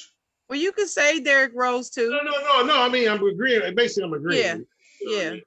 I agree with all yours except McGrady, and I love McGrady. And here's the reason why. I don't remember what he ended up doing, but I remember he had a problem getting out of the first round. And I remember when he was in Orlando and they were playing Detroit and they were up 3-1, and they asked him, and this always sticks out to me. Blah, blah, blah, blah, blah. I forgot the question. And he said, man, it just feels good to finally get out the first round. And Detroit won the next 3 games and beat them 4-3. Only Cesar. What? Only bad thing I say about that Cesar is who was his head coach, Cesar? No. I'm What? just saying. Go ahead. I want to say something about that because everybody don't know the only reason he signed with the Magic because Grant Hill was supposed to sign with them too. Right. No. I'm just more so talking about listening to what I championship said. pedigree. Like, I just don't know Who was what his the head playoff coach? record was, but the other three I agree with. Van Gundy, ain't it? No. No, what Van Gundy? Not at that time. Was it Brian? Oh. I forgot dude's name. I know you're talking about. But the other 3 I definitely agree with. Add Brandon Roy to the list. That's probably it. Dennis, you want to go? I had Brandon Roy. He stole my people. Unless Sports Guru go. No, what? Can you repeat the question, Ronnie boy? What NBA player that would have stayed healthy you think would have won a ring in the NBA? Okay, I misunderstood the question. My answer was going to be Greg Oden, but champion, I'm not really sure about that. But I do think he was a player that had tremendous potential and just injury just sucked it right out of him. Sure did. Mm-hmm. But he did get a ring though. He did. Who did he get a ring with? With Greg Oden? With the Lakers? I mean with Miami. Yeah, I think so. Yeah, I think he got one with Miami. You're right. Yeah, he was on that team. With Miami. Yeah, you're right about that. But good. Hey, man, you do it all, Ronnie boy. God damn, man. He got one with Miami. You ain't only Atlanta Falcon coordinator, huh? I know a little bit about basketball. Damn sure do. Good one. Nice catch. Pylon to pylon. You know, basketball is my sport, sir. Oh. Yeah, No, you're good. You're good. We got one more, Dennis. I did do one more. Yeah. Final football. When you got a football one? Shit. Okay. What grade you would give your team for their draft picks? Yeah, Pylon can go first on that. Hey. Yeah, I already explained the whole draft, but the actual letter grade, I'd give a C-, Dennis? maybe. Yeah. I gave him a B. Shane? A. Guru? You ain't got Well, I don't have a favorite football team, but Oh, I yeah. want to go back. I want to go back to Sharon though, because Dan Orlovsky gave you guys a C-, and I Oh, thought yeah, I know. I thought Najee Harris was a great pick, and Yeah. I'm not Yeah. sure about what you did after that. I know you got the tight end after that as well. So I Mhm. really didn't understand why he gave you a C-, but then he explained that he felt that you should have drafted or reached for offensive linemen in the first round and then tried to get a running back in the second or the third round, I guess third. And I thought that was absurd. I think you always go for the most talented player in that situation. And I'm not sure or positive, but that Najee Harris might be the best player that was on Alabama, as He's a far as I was problem. concerned. You know what I'm saying? So He's good. He's good. Listen, it's Dan Orlovsky. I don't give him any credit. The man doesn't. He's terrible. He's terrible. He is as an analyst. terrible. Yes. Yes, Yeah. we agree. He is terrible. I don't care what he says. I dismiss it. It's like this. Just dust it right on off your shoulder, just like that. well, they all terrible anyway, but I respect that. Every time I see him or see him say something, I just picture him running out of the back of the end zone, and it's over every time. Dalton? To be honest with you, I'm gonna give him a C-. Okay. Ethan Tweedy gave the Bills an A-. Okay. The coach for the Orlando Magic at that time, Brian I was Hill. trying to say, was Doc Rivers. Doc Rivers. And Oh. Doc Rivers is known for giving up 3-1 leads. And I didn't really want to say it because he's coaching my Sixers now. And we better not go up 3-1. Oh, y'all fancy. Y'all finna feed the fire. We better not go up 3-1 at all this Was whole that the final playoff. question? Yeah. All right, we're gonna get to I'm gonna bow out. Another great show.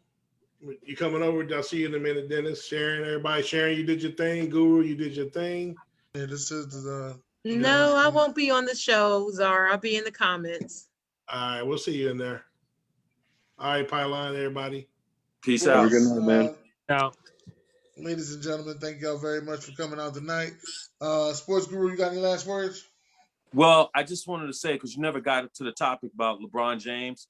Let me say this. I thought LeBron was definitely, he was wrong what he said about the bubble.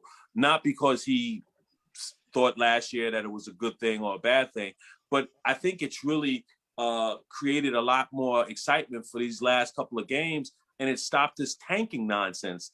Other than the fact that the NBA has a problem with the Nets and a few of these other teams with this, load management, the Clippers in particular, Kawhi Leonard, this has really helped the season. And really, I think the Lakers, if they're healthy, it doesn't even matter if they get into the play-in. Obviously, you got to win, but, in that regard, he was wrong. As far as, him and Luka both said that they felt that if you play a whole season, I do agree on this level that it shouldn't be 10, 9, 8, 7, all of those teams playing in this little round robin. It should maybe be like 2 teams for that last spot. If you're 7, you really should make the playoffs because you were top 7 the whole entire year. In a normal season, it's 82 games. This year, 72 or 73. I'm not sure exactly which one it is, but the bottom line is that is my only tweak with it. But it has helped the NBA. So I agree LeBron was wrong. I'm not going to, just agree with LeBron because, he's my favorite player of all time. But the bottom line is if he's wrong, he's wrong. Now, as far as the other part of what he said, he's right about that.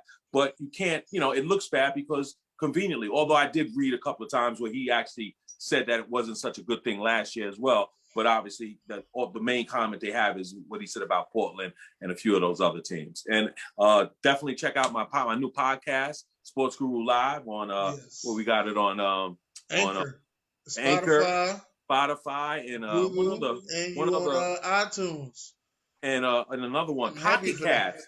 Pocket Cast. I never heard of that before. So definitely give me some love there. And I appreciate the show, man. And kudos to Sharon. She was, I think she might have jumped out of here, but there she is. No, I'm here. She was beautiful, and I apologize because no one should disrespect anybody, and especially a beautiful woman like you. Happy Mother's Day to you, also. Oh, thank you. We'll be back on Thank Tuesday. you. Yeah, happy Mother's But Day. anyway, I don't like the play in. I don't like it at all, not one bit. That's just all I'm gonna say on that. Make sure you guys check out. Did you hear what Chocolate said? I posted my draft, my NFL draft recap with my special guest, Mr. Dennis Holmes, with me on that show. So you guys can check it out on Spotify, Google Podcasts, Apple Podcasts, and anywhere else you get your podcasts. Shout out to Buck Flair, whose show comes on tomorrow, 10 o'clock. I'm hoping Buck will let me come on the show. I messaged you, Chuck, so let me know. Because I'm not going on Stay Tuned tonight, so maybe I can get on Buck Flair tomorrow. I gotta keep my mojo up. You hear that, Damon? I gotta keep myself up, so I gotta get on as many shows as I We need can. Damon to come on. Did you hear what Chocolate said? Oh yeah, we're gonna set that up. I already told him we're gonna set that up. We'll have Damon on. And this was a good show, great show. Thank all of y'all on the show, and thank everybody in the comments. Okay. Jared, you got anything? D-Man, y'all there? Is y'all still there? Not too much. Just the shows tomorrow. Like she said, Buck Flair show tomorrow, and before that, Sam Sports. Oh It's yeah, really it. Have a good Sam night, everybody. Sports. Yeah, I forgot about that. Oh, and the AFC North show on Friday, 7 o'clock. Sam Sports. Shout out the Flying High Podcast. We'll be back this Saturday. Shout out to Travis, Darius, and Nathan. And thank you for the Rise Up family and the fans. All right. And thank you for letting me on the show. Thanks for being here, D-Man. I'll be here.